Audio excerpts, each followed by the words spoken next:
Vanakkam. My name is Radhika Ganesh. I'm a cultural political activist from Tamil Nadu. The purpose of this video is three-pronged. One, to condemn the continuous attacks being mounted on Dr. Thol.Thirumavalavan by right-wing Hindutva groups, led of course by the BJP and followed promptly by Tamil Brahmin community here. The second is to stand as a woman from great privilege and unequivocally reject the oppressive scripture Manusmriti.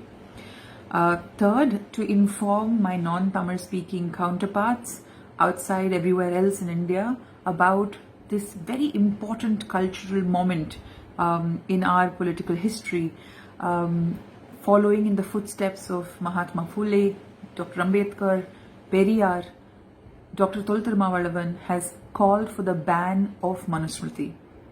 For those of you who don't know who Dr. Thirumavalavan is, he is the founder of the Viduthalai Chiruthaigal Katchi, a party that has relentlessly represented the voices of the marginalized.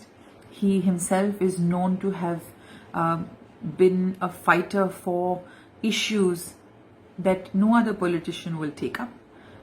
He is also currently a Member of Parliament from the Chidambaram constituency.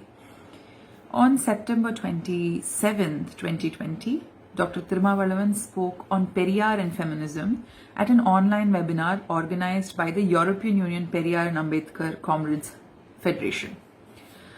Promptly, a few weeks later, right-wing groups took that video, edited it out of context. Out of an hour and a half, I think, they took out a 6-minute clip and made it viral online. And Dr. Thirumavalavan is quoted saying that the Manusmriti deems all women to be prostitutes. I'm paraphrasing, of course, but he wasn't.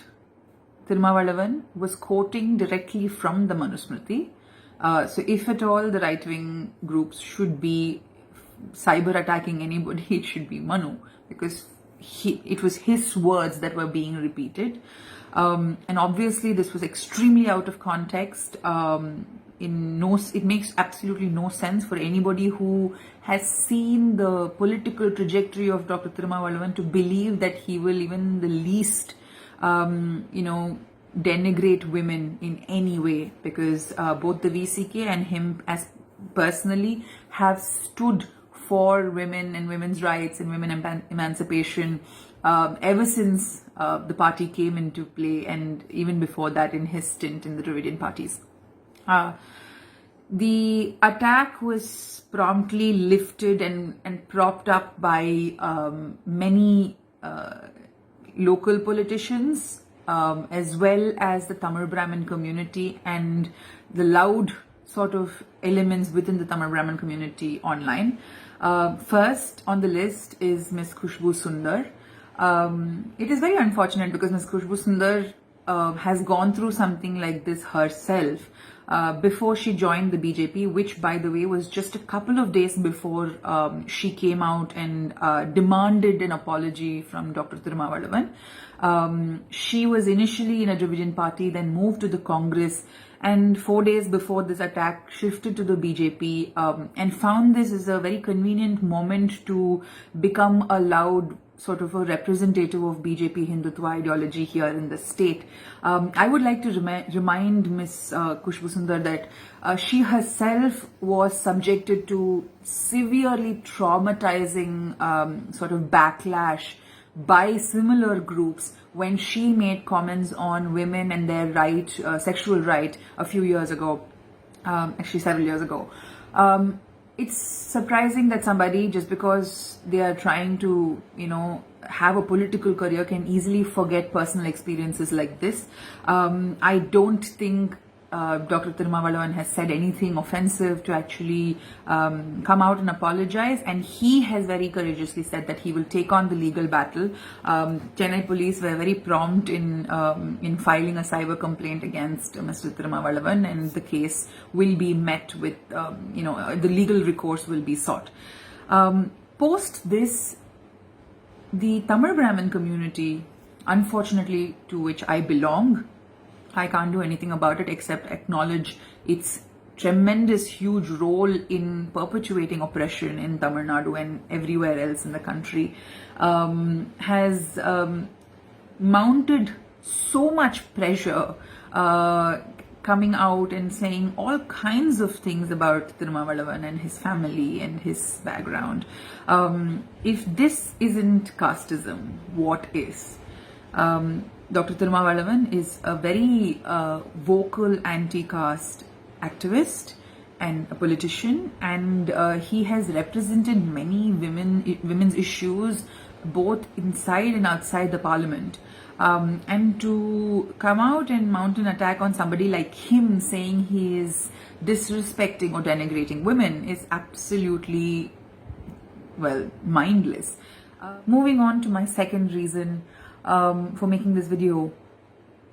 As an individual, as a woman from a privileged caste class location, and as somebody who has built or is slowly building an allyship based on acknowledgement with so many friends from the margins, I unequivocally reject the Manusmriti and stand by Dr. Thol.Thirumavalavan on calling for a ban on this scripture.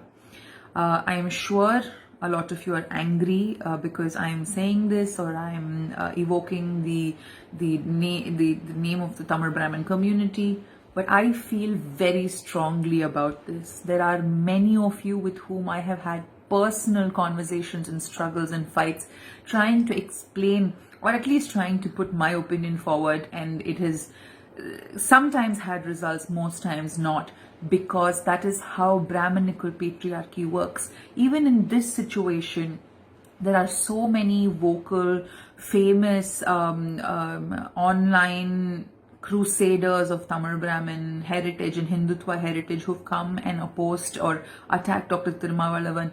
Being women, you must take a step back to see how Brahminical patriarchy is turning us against us. On to the third purpose of my video. Feminist friends from across the country, Tamil Nadu is at the cusp of a cultural political moment in history, following in the footsteps of Mahatma Phule, Dr. Ambedkar, Periyar. Dr. Thol.Thirumavalavan has called for a ban on Manusmriti, led by women in the VCK, Dalit women across the state. This is a moment where all of us must show our solidarity. So I request all of you to come online, go out in the streets and demand the ban of Manusmriti. Show your support for this movement and condemn the attack that is being mounted on Dr. Thol.Thirumavalavan and the movement of the marginalized here in Tamil Nadu. Thank you for watching my video. Jai Bhim, Zindabad, Vanakkam.